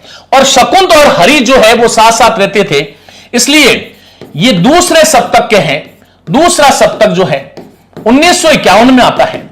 इसका सही उत्तर ये हो जाएगा कीर्ति चौधरी। कीर्ति जो है वो तीसरी संतान है, तो ये जो है तीसरे सप्तक की कवियत्री है। सुमन राजे जो है, सुमन राजे जो है वो चौथे सप्तक 1979 और 1959, 1979 और 1951। पहला सप्तक में कोई कवियत्री नहीं है। पहला सप्तक जो है उसमें कोई भी कवियत्री नहीं है। रघुवीर साय का संबंध दूसरे से है, केदारनाथ का तीसरे से है, स्वदेश भारती चौथे सप्तक से है, लेकिन बी उत्तर इसका सही होगा, दूसरे सप्तक है। वेरी गुड, बहुत बढ़िया। चलिएगा, आनंद आ रहा है मुझे इस क्लास का। मित्रों, निम्नलिखित में से कौन से कवि नकेलवाद के संस्थापकों में से नहीं है? नकेलवाद का मूल नाम था परपद्यवाद। परपद्यवाद जिसको प्रपत्ति बोलते हैं, अर्थात विशिष्ट रूप से जो पद्य का सारा लिया, माने प्रकृष्ट रूप से, प्रकृष्ट रूप से पद्य रचना में प्रवृत्त कवि, पद्य रचना में प्रवृत्त कवि, पद्य रचना में प्रवृत्त कवि, उत्तर दीजिएगा। प्रवृत्त कवि जो है वो प्रपद्यवाद है। इस प्रपद्यवाद के 3 संस्थापक थे। तीनों संस्थापकों जो है, ये पहली बात तो बिहार के थे, बिहार में ये आंदोलन की तरह खड़ा हुआ था और ये प्रयोगवाद के विरोध में आया था। किसके विरोध में आया था? प्रयोगवाद के विरोध में। मैं आपको बता देना चाहता हूं कि प्रपद्यवाद के जो 3 लोग थे, इन्होंने कहा था कि सच्चा प्रयोगवाद हमारे ही पास है, सच्चा प्रयोगवाद हमारे ही पास है, सच्चा प्रयोगवाद हमारे ही पास है। यह घोषणा करने वाले कौन थे? प्रपद्य, प्रकृष्ट रूप से पद्य का सिद्धांत, वाद मानी सिद्धांत होता है, यह आपको ध्यान रखना है। बालकृष्ण गुप्ता आप सभी साथियों का स्वागत है। और इस क्लास को मैंने आपको कहा कि मैं जब कभी भी मन से बहुत आपके जब कोई दिन विशेष पे आता हूं, तो उसका आपकी ये मर्यादा है कि ये अधिक से अधिक लोगों तक पहुंचे। ये क्लास जो है ये भारत के हर विद्यार्थी के पास पहुंचे, ये संकल्प हम सबका होना चाहिए। मित्रों, व्ययतो अपूर्व कोशो विद्यते तव भारती, व्ययतो वृद्धिम आयाति क्षयम आयाति संचयात। ये जो क्लास चल रही है, यदि आपको उचित लगता है तो सभी साथी अपने स्टेटस पे लगाएं और इस क्लास को अधिक से अधिक लोगों तक पहुंचाएं। यहां पर ये जो न के न वाद जो है, इसका नाम है, 3 संस्थापक है। न का मतलब क्या है? नलिन विलोचन शर्मा है। कौन है? नलिन विलोचन शर्मा इतिहासकार भी थे। के का मतलब क्या है? केसरी कुमार है। क्या है बोलो? केसरी कुमार है। और न का मतलब क्या है? नरेश मेहता है। कौन है? नरेश कुमार है। यही नरेश कुमार मेहता वाली बात है। तो यहां पर कौन नहीं है? नरेंद्र शर्मा का संबंध इससे नहीं है। सी उत्तर इसका सही होगा, यह आपको ध्यान रखना है। चलेगा, आगे लिए चलता हूं। निम्न में से कौन सा उपनाम कवि अज्य से संबंधित नहीं है? 18वां प्रश्न है मित्रों आपके सामने, और इसका उत्तर दीजिएगा। जब तक मैं और कुछ जो है नाम भी बता देता हूं। कुट्टी चातन नाम किसका है? कुट्टी चातन नाम किसका है? ये इसमें से आपको उत्तर देना है। कौन सा उपनाम कवि अज्य से संबंधित नहीं है? आधुनिक कविता का भारतेंदु, हिंदी का बुद्धिजीवी कवि, नई कविता का शलाका पुरुष। शलाका शब्द गलत है, शलाका ऐसे लिखा जाता है। धरती का कवि। तो यहां पर आपको सभी को उत्तर देना है। मित्रों, इनका एक नाम और था, वो था परंपरा भंजक कवि। परंपरा भंजक कवि। अज्य जो है वो व्यष्टि चेतना के कवि है। व्यष्टि चेतना के कवि माने जाते हैं। व्यष्टि चेतना के कवि जो है वो कौन है? अज्य है। यह आप ध्यान रखेंगे। प्रयोग और प्रयोगवाद और नई कविता के जनक है। प्रयोगवाद एवं नई कविता के जनक, नई कविता के जनक कौन है? कविता के जनक कौन है? कि वो जो है अज्य है। आधुनिक कविता का भारतेंदु, हिंदी का बुद्धिजीवी कवि, क्योंकि प्रयोगवाद जो है, प्रयोगवाद की एक विशेषता अभी हमने पढ़ा था कि प्रयोगवाद जो है उसमें अतिशय बौद्धिकता है। अतिशय बौद्धिकता है। बोलो क्या है? मेरे साथ बोलो आप लोग। अतिशय बौद्धिकता है। जिस प्रकार छायावादी साहित्य में कल्पना अतिशय कल्पना थी और वही कल्पना छायावादी कवियों को लेकर के बैठ गया था, वही जो है बौद्धिकता इसके उल्टी थी। धरती का कवि नहीं है ये। कौन? अज्य धरती का कवि नहीं है। मुझे एक बात बताइएगा कि हिंदी प्रयोगवादी साहित्य में, हिंदी प्रयोगवादी साहित्य में अज्य का पूरक कौन है? में अज्य का पूरक कौन है? कौन सा कवि है? अज्य का पूरक कवि कौन है? उत्तर दो सभी साथी। कोई कारण है? आगे इसके बारे में हम लोग बात करेंगे। सभी साथी बहुत अच्छे से इस प्रश्न का उत्तर आप लोग देंगे। तो ये समझ में आ गया तो एक बार थम्स अप भी कीजिएगा सभी साथी, यदि समझ में आ गया है तो। क्योंकि मैं जब इधर आ जाता हूं तो मुझे लगता है कि पढ़ाओ ही पढ़ाओ। त्रिलोचन शास्त्री का नाम धरती का धनी है। हाँ बिल्कुल। चलो अपूर्व कोपि कोशो एम विद्यते तो भारती वे तो वृद्धिम मायाति क्षयम आयाति संचयात्मा का लाडला। बिल्कुल, चलो ठीक है। प्रकृति का कवि है बेटा पंत, धरती का नहीं। धरती का उपासक तो कह सकते हैं अपन। अब यहां पर 19वां प्रश्न आपके सामने ये रहा। चलो क्या है मित्रों, कवि अज्य के कृतित्व के संबंध में कौन सा विकल्प असत्य है? अज्य ने इंद्रधनु रोंदे हुए ये काव्य संग्रह को गद्य गीतों का संग्रह कहा है। सही उत्तर आपको देना है, चलेगा। इनकी आंगन के पार द्वार रचना जो है साहित्य अकादमी पुरस्कार से सम्मानित हुई। अज्य का समस्त काव्य सदा नेरा नाम से 5 खंडों में संग्रहित है। इनका उपन्यास शेखर एक जीवनी 2 भागों में प्रकाशित है। मैं आपको बता देता हूं, एक तो है उत्थान और एक है उत्कर्ष। उत्थान और उत्कर्ष ये 2 भाग हैं। ये कई बार प्रश्न आता है और ये इसका सही उत्तर ये हो जाएगा, क्योंकि 5 खंडों में नहीं है। 1984 में आई थी, 2 खंड थे। 2 खंड थे। कितने थे? 2 खंड। इसका सही उत्तर जो है मैंने आपके सामने रख दिया है, ये आप लोग ध्यान रखेंगे।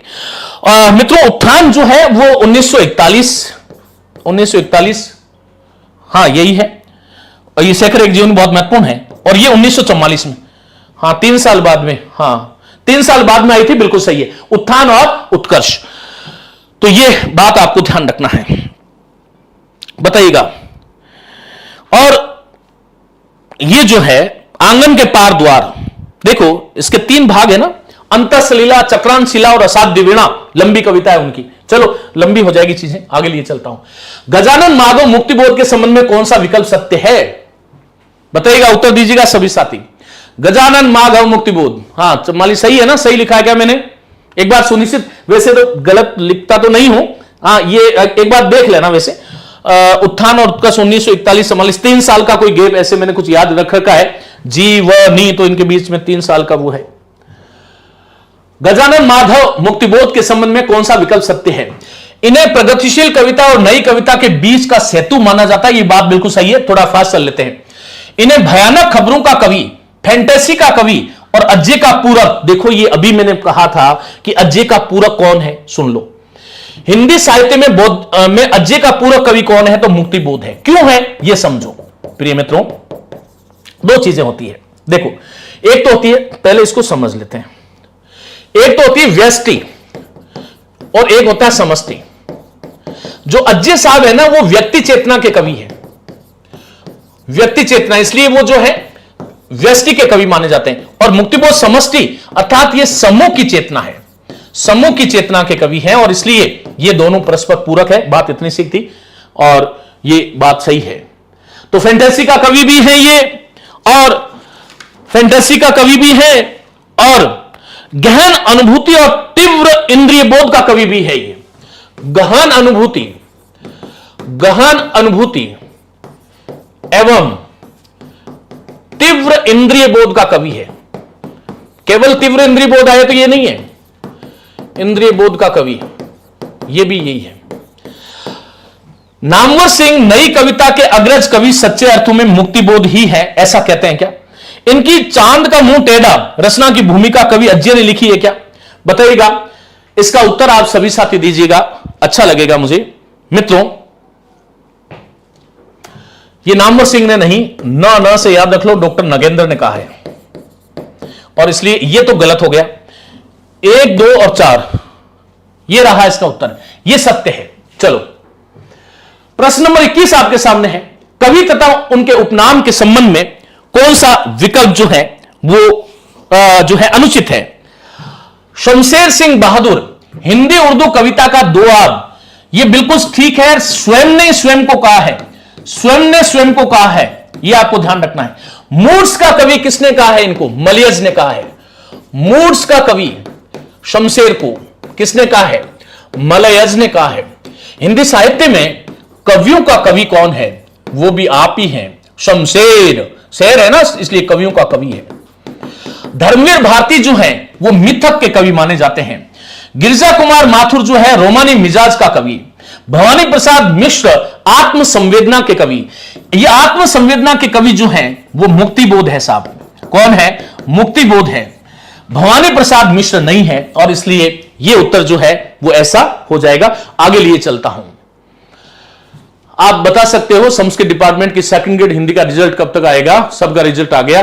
मित्रों अब ये वापस देखिएगा, मैं 25 तारीख तक तो नहीं कह सकता, लेकिन आरपीएससी इस समय कोई वैसा जो है चुनाव में जो है सम्मिलित होने वाली संस्था नहीं है। अब मुझे लगता है कि आपको नवंबर में सारे रिजल्ट जो है सेकंड ग्रेड हिंदी संस्कृत सारे देखने को मिल जाएंगे, मतलब जो संस्कृत डिपार्टमेंट वाले सहित कह रहा हूं। धर्मवीर भारती की निम्न कृतियों का रचनाकाल की दृष्टि से सही अनुक्रम आपको चुनना है मित्रों। 1952, देखो कुछ चीजें जो है इस प्रकार की चीजें आती हैं। 1952, 1955, 1959 और 1993 कुछ याद आ रहा है तो बता दो, मैंने ऐसे ही आपको एप में पढ़ाया था। कनुप्रिया जो है इनका गीति नाट्य है, यह भी आपको ध्यान रखना है। बताइएगा 22वें का सही उत्तर, आचार संहिता के बाद नहीं, आचार संहिता में जो है परिणाम का कोई वो नहीं है। ठंडा लोहा जो है 1952 में है, अंधा युग 1955 में है, कनुप्रिया जो है 1959 में, और सपना अभी भी 1993 में है। सही उत्तर ये हो जाएगा। आगे लिए चलता हूं, समझाने की बात नहीं है। नरेश मेहता के संबंध में कौन सा विकल्प असत्य है? प्रश्न नंबर 23 आपके सामने है और इसका उत्तर आप सभी साथी देंगे। चलिए बताइएगा मित्रों, ये दूसरे सप्तक के कवियों में शामिल है, नरेश जी हैं। अरण्य रचना पर इनको ज्ञानपीठ पुरस्कार प्रदान किया गया, ये गलत है। साहित्य अकादमी पुरस्कार मिला है, साहित्य अकादमी पुरस्कार संपूर्ण साहित्यिक योगदान के लिए, संपूर्ण साहित्यिक योगदान के लिए, साहित्यिक योगदान के लिए भारतीय ज्ञानपीठ पुरस्कार मिला है। बहुत महत्वपूर्ण हो जाता है, ये ध्यान रखना। के लिए कौन सा पुरस्कार मिला नरेश मेहता को? ज्ञानपीठ पुरस्कार। कौन सा? ज्ञानपीठ पुरस्कार मिला है। अरण्य रचना जो है उस पर इनको साहित्य अकादमी पुरस्कार ही मिला है, ये आप साथी ध्यान रखेंगे। और ये उनको जो है संपूर्ण साहित्य के लिए तो 1992 में मिला है, और अरण्य रचना पर जो है 1988 में, हां पहले साहित्य अकादमी मिला था, फिर 1992 में ये ज्ञानपीठ पुरस्कार मिला था। 62 ईस्वी में रचित संशय की एक रात महत्वपूर्ण प्रबंधात्मक कृति है, बहुत महत्वपूर्ण है, ध्यान रखना। इन्होंने साधु ने चले जमात शीर्षक से यात्राव्रत भी लिखा है, तो इसका सही उत्तर क्या हो जाएगा? बी हो जाएगा। ब उत्तर सही है। नेक्स्ट प्रश्न बताइएगा, कीजिए सभी साथी। नेक्स्ट प्रश्न जो है वो 24 नंबर आपके सामने है मित्रों। निम्न में से कौन सी रचना रघुवीर साई की नहीं है? स्वर्ग और पृथ्वी नहीं है, बाकी है। धर्मवीर भारती की है मित्रों, ये धर्मवीर भारती की रचना है। सीढ़ियों पर धूप में आत्महत्या के विरुद्ध महत्वपूर्ण रचना है, लोग भूल गए है ना, ये ध्यान रखना। हंसो जल्दी हंसो। कवि भारत भूषण अग्रवाल के कृतित्व के संबंध में असत्य विकल्प चुनिएगा, बताओ क्या है? जागते रहो जो है भारत भूषण अग्रवाल का काव्य संग्रह है, भारत को जागना है।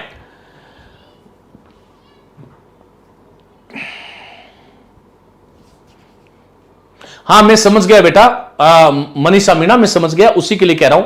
ये रिजल्ट अब तैयार होने वाले हैं, ऐसी कोई मुझे लगता नहीं कि कोई बहुत बड़ा इसमें समय लगेगा। ये धर्मवीर जो है वो तो हो गया, पुराना था। प्रसंगवश निबंध संग्रह है इनका, बात वापस करते हैं, चलो दिमाग और कहीं चला गया। कवि भारत भूषण अग्रवाल के कृतित्व के संबंध में जागते रहो भारत भूषण का काव्य संग्रह है, कोई समस्या नहीं है। प्रसंगवश निबंध संग्रह है, लीक अलीक संस्मरण है, लौटती लहरों की बांसुरी रिपोर्टाज नहीं है मित्रों, ये उपन्यास है। चलो अब यहां पर प्रश्न नंबर 26 आपके सामने है। 26वां प्रश्न जो है वो यह है कि आलोक धनवा के संबंध में असंगत विकल्प चुनिएगा। इनकी प्रथम कविता कपड़े के जूते नहीं, नहीं, जनता का आदमी है, जनता का आदमी है। बाकी और भी देख लेते हैं एक बार। असंग इनका जन्म 1948 ईस्वी में मुंगेर बिहार में हुआ, सही है। इनका काव्य संग्रह दुनिया रोज बनती है शीर्षक से प्रकाशित है। इनकी पतंग नामक कविता में बाल सुलभ इच्छाओं और उमंगों का सुंदर चित्रण है। यही उत्तर जो है जनता का आदमी, इसका होगा सही उत्तर, यह आपको ध्यान रखना है। चलिए, निम्न में से कौन सी काव्य रचना कवि अशोक वाजपेयी की नहीं है? अशोक वाजपेयी की नहीं है, बताइएगा उत्तर। अशोक वाजपेयी की नहीं है। अगर इतने से इन हादसे में थोड़ी सी जगह, यह रचना जो है वो नरेंद्र मोहन की है मित्रों। किसकी है? नरेंद्र मोहन की है। यह उत्तर इसका सही होगा, बाकी सही है, कहीं भाई कहीं नहीं वही। हां, प्रश्न नंबर 28 आपके सामने आ गया है, और क्या है? अरुण कमल के संबंध में असंगत पूछा है। इन्होंने डॉक्टर नामवर सिंह को हिंदी के हित का अभिमान उपनाम दिया है। किसने? अरुण कमल ने नामवर सिंह को। यह आपको ध्यान रखना है। हां मनीषा, कोई भी अंतिम ताला नहीं होता, कोई भी अंतिम चाबी नहीं होती। किसी भी समय यदि जीवन में लगे कि मुझे जो है क्विट करना है, मुझसे एक बार जरूर बात करना, ऐसा कुछ नहीं है। ईश्वर हर उस व्यक्ति को वो चीज देता है जिसके वो योग्य होता है। प्रकृति कभी भी अपना ऋण जो है वो अपने सिर पर नहीं रखती है। मैं आप लोगों को ये कहूंगा। चलो, कुछ समय तक प्रसिद्ध हिंदी पत्रिका आलोचना, अरुण कमल की बात कर रहे हैं, आलोचना के संपादक रहे हैं। तो यहां पर यह भी ध्यान रखना है, नए इलाके में कविता संग्रह के लिए इनको साहित्य अकादमी पुरस्कार प्राप्त हुआ। हां यह भी सही है। इनका प्रथम काव्य संग्रह सबूत नहीं है मित्रों। इसका मतलब यही जो है डी उत्तर जो है वो गलत हो गया। अपनी केवल धार है, अपनी केवल धार, अरुण कमल का अपनी केवल धार, यह इनका प्रथम काव्य संग्रह है। आगे लिए चलता हूं। रचना एवं रचनाकार के संबंध में कौन सा युग्म असंगत है? मछलीघर विजय देव नारायण साई, अधूरे गीत हरीश बदानी, शब्द भूले हुए आलोक धनवा, नाव के पांव जगदीश गुप्त। उत्तर दीजिए सभी साथी, उत्तर दीजिए सभी साथी, बताइएगा क्या सही उत्तर होगा मित्रों, बताइएगा। शब्द भूले हुए जो है ये इसका होगा, नंद किशोर आचार्य है इसके, नंद किशोर आचार्य, यह आचार्य नंद किशोर भी मिलता है कहीं कहीं। और आज का यह अंतिम प्रश्न आपके सामने है। कवि लीलाधर जगुड़ी की कौन सी कृति साहित्य अकादमी पुरस्कार से सम्मानित है? यह अच्छा प्रश्न है, यह आपको ध्यान रखना है। और अनुभव के आकाश में चांद और 1997। तो ये 30 प्रश्न मित्रों, इनके माध्यम से मैंने मेरी तरफ से पूरी साधना की है। एक बार फटाक सा हम इसका रिवीजन करते हैं। आइएगा। लंदन में स्थापित भारतीय प्रगतिशील लेखक संघ के संस्थापकों में शामिल कौन है, कौन नहीं है? शिवदान सिंह नहीं है। उसके बाद में प्रगतिवाद के संबंध में कौन सा कथन असत्य है? तो यह डॉक्टर बच्चन सिंह ने नहीं कहा था, गजानन मागो मुक्तिबोध का कथन था। प्रगतिवादी साहित्य की प्रमुख प्रवृत्तियों में सम्मिलित नहीं है, तो धर्म और ईश्वर के प्रति पूर्ण अनास्था जो है वो प्रगतिवादी साहित्य में देखने को मिलती है। प्रगतिवादी साहित्यकार मानता है कि धर्म और ईश्वर समाज के शोषण को शिकार बनाने वाले साधन है। चलो, कौन सा विकल्प कवि नागार्जुन के संदर्भ में जो है वो असंगत है? तो ये नंद दुलारे वाजपेयी ने नहीं कहा था, नामवर सिंह ने सच्चे अर्थों में स्वाधीन भारत का प्रतिनिधि जन कवि इनको कहा है। आगे लिए चलता हूं, और यह प्रश्न आपके सामने था 5वां। कौन सा कथन कवि नागार्जुन के संबंध में असत्य है? डॉक्टर बच्चन सिंह नहीं कहकर के नंद किशोर नवल कहते हैं, इनके साहित्य का प्रमुख पक्ष सामाजिक समस्याओं की अभिव्यक्ति है। मित्रों, नागार्जुन की व्यंग्य रचना में कबीर की तलखी, यह हरिनारायण मिश्र का था। नागार्जुन की किस कृति का रचनाकार संगत नहीं है? तो तुमने कहा था 1980 में है, यह आपको ध्यान रखना है। बाकी इसका स्क्रीनशॉट आप लोग ले सकते हैं। नागार्जुन के कृतित्व के संबंध में अनुचित युग्म चुनना था। तापहारिणी और मनोरंजन का टेक्स्ट उनके प्रसिद्ध कहानी संग्रह है, निबंध उन्होंने लिखा ही नहीं है। कौन सा विकल्प केदारनाथ अग्रवाल के संबंध में असत्य नहीं है? तो यह बस्ती वाला जो है खिले गुलाबों की प्रसिद्ध यात्रा वृत्तांत है, निबंध संग्रह नहीं है। कवि केदारनाथ जो है उनके बारे में असत्य कथन जो है वो डॉक्टर बच्चन सिंह वाला है, ये नगेंद्र का कथन है। नगेंद्र कहते हैं केदारनाथ के बारे में कि केदारनाथ प्रगतिवादी वर्ग के काफी सशक्त कवि माने जाते हैं। 11वां प्रश्न था, कौन सी रचना कवि शिवमंगल सिंह सुमन की नहीं है? तो पंख और पतवार जो रचना है वो केदारनाथ अग्रवाल की है। आप सभी साथी ध्यान रखेंगे। फिर उसके बाद में प्रयोगवाद के संबंध में कौन सा कथन आचार्य नंद दुलारे वाजपेयी का नहीं है? तो अति बौद्धिकता मुक्तिबोध ने मानी है, नंद दुलारे वाजपेयी ने नहीं मानी है। कौन सा कथन प्रयोगवाद के संबंध में असत्य है? इस प्रश्न का उत्तर आप सभी साथी देंगे। जो नए जुड़े हैं वो भी थोड़ा सा एक बार इसको देख लें। और ये डॉक्टर रामविलास शर्मा का कथन नहीं था। अजय कहते हैं कि प्रयोगशील कवि मोती खोजने वाले गोताखोर हैं। 14वें प्रश्न का उत्तर था प्रयोगवाद की विशेषता जो था श्रृंगार और काम भावना का मर्यादित नहीं उन्मुक्त चित्रण किया गया है। तार सप्तक के प्रथम में शामिल नहीं है, तो भवानी प्रसाद मिश्र नहीं है। और ये जो हरिनारायण व्यास जो है दूसरे सप्तक के थे, आप सभी साथी जानते हैं। नकेनवाद में निर्णय शर्मा नहीं आते हैं, बाकी तीनों आते हैं। उपनाम अज्जे का धरती का कवि नहीं है, बाकी सब है। कवि अज्जे का कृतित्व के संबंध में कौन सा विकल्प असत्य है? तो सदा निरा 5 खंडों में नहीं है, 2 खंड है इसके। और यहां पर ये जो है उसका तो उत्तर जो है मैंने दे दिया था। कवि और उनके उपनाम के संबंध में कौन सा विकल्प? भवानी प्रसाद मिश्र जो है आत्मसंवेदना कवि नहीं है, मुक्तिबोध है। धर्मवीर भारती जो है उनकी रचनाओं का सही क्रम ठंडा लोहा, अंधायुग, कनुप्रिया, सपना अभी भी है। नरेश मेहता के संबंध में मित्रों अरण्य रचना पर साहित्य अकादमी पुरस्कार मिला है और संपूर्ण साहित्य के लिए ज्ञानपीठ मिला है। रघुवीर साई की नहीं है तो स्वर्ग और पृथ्वी धर्मवीर भारती की है।